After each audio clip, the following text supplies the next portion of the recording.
Hey guys, I simply had a little bit of shop talk for you today here on AutoFox 50 channel. One of the things that I have done to my little car over here is I have re-geared it. It is a AOD, and to start off with, of course, it was a 273, and I geared it to a 355. I geared it to a 355 mainly because I had those gears gave to me. They were a used set of gears, and that's what I had, and I put them in it. I didn't have any problem with it whatsoever.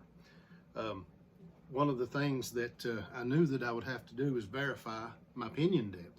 Turned out I used the exact same shim as the 273 had in the 355. Worked out great, no problem whatsoever. However, it is geared now 410. I even bought a little tool to help me find the correct pinion depth, whatever. Long story short, I ended up staying with the same shim with the 410 as what was originally in it with the 273, which service information will tell you that Ford makes their housings pretty much the same, or no, the housings match the gears. Let me say that. The gear sets should be the same. The housing is different from housing to housing. I believe I've said that right. And whatever shim that you have on your pinion, try that one first. Start from there, and you know it should be pretty close. Anyway, I wanted to share something with you that I've found. You can see a lot of people that know anything about setting up differentials. They'll tell you this same thing. You've probably heard it before, and you may have been in this situation before. But I wanted to give you a visual. Because I ran into this. Now, one of the things I thought that I was going to do that was going to be a big time saver and be real smart, I bought a whole set of Koyo USA made bearings and races. I replaced those when I put the 355 in. Even though it was a used gear, I replaced every bearing in it. That was great, and it was fine. All the brand names matched. So everything worked out well. And then whenever I went to put the 410 in, I thought, you know, I've not driven this car even 1,000 miles with these bearings and everything like that. So I was thinking, hey, that race, which is right here, this race should be fine. I'm just going to run uptown, grab me another bearing and put in it. Well, that didn't work. My pattern was absolutely terrible, and I could not figure out why. It kind of drove me crazy for a while, thinking, you know, what in the heck could it be? Whenever I even went to put the crush sleeve in, which later on I went and used a solid spacer. But whenever you could put the crush sleeve in, run up the pinion nut, it was already, it was bottoming out. It was to where you couldn't even turn it. It was crazy, and it wasn't even crushed. But let me show you what I was running into. Long story short, like I said, this is the race that was in it. There is a big difference. You have to have matching brand names, races, and bearings to go together. The taper on this bearing is not the same as what is in this race. It doesn't work, guys. I know you've heard it. You may have never saw what it looks like though, but I'm going to show you.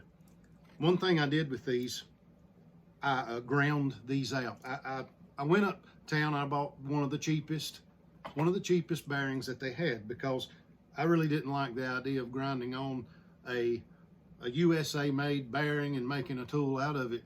But even I was wrong in doing that, because if it's not the same brand, this tool is useless.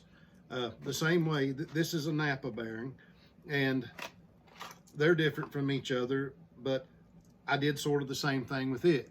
I ground out the center. But if you are going to make a tool to slip on and slip off of the pinion while you find the correct pinion shim, make sure it's the same brand as the race that it's going to be mated with, because I want to step up here to the camera and I want to show you this. I'm going to step right up here. Look at this. this is not fully in this race. I mean, your bearings are sticking completely out of it. Whenever you have a proper bearing in this race, it sits down almost completely flush. Here's this other bearing. Same thing. Same thing. It's just not right, guys. And it kind of ran me around the circle. One thing that probably any of us know that has worked on cars for any length of time, whenever you've got a problem, no matter what it is, and it seems like that it's driving you nuts, you stay up at night trying to figure out what in the world could be wrong. Chances are it's something simple. Truly, this was something simple. You know, I didn't have a customer breathing down my back. I didn't have anybody worrying me to death about when's my car going to be done. But still yet, it's frustrating. And it was something that simple. Simply make sure your brand names from your races to your bearings are all the same. There's one other thing that I wanted to tell you. It's kind of funny, but it works. I went uptown trying to find some marking compound while I was doing this job. Nobody had any. I wanted to get some marking compound, just a little bit. I didn't need much. I don't set up rear ends every day. I found somewhere online, somebody had mentioned one thing that would work in a pinch as marking compound. And I gotta say that it works pretty darn well. This is Desitin, guys. Maximum strength Desitin. Now, they recommended the maximum strength because they said it was a little heavier and it would mark a little better. I'm telling you what, it does work in a pinch. Besides, it's for rear ends anyway, right? Anyway, that's all I got. I hope maybe you guys have some other helpful hints for doing rear differential work that you could drop in the comments below, or maybe even share a link with somebody who's got a great video posted here on YouTube somewhere. But I thank you for watching. Subscribe if you'd like to see more videos like this. Hopefully I'll have some more interesting content coming together soon as I build my car. A little bit about my channel though is I'm just here in my basement tinkering with my car. I have no big budget. I'm a family guy, and I just do a little bit as I can. So, you know, don't expect any high dollar builds from me. Don't expect any fast times down the drag strip, because right now it is just a simple bone stock automatic Fox body car. Hopefully I can just simply gain a little bit of interest in the AOD Fox bodies again.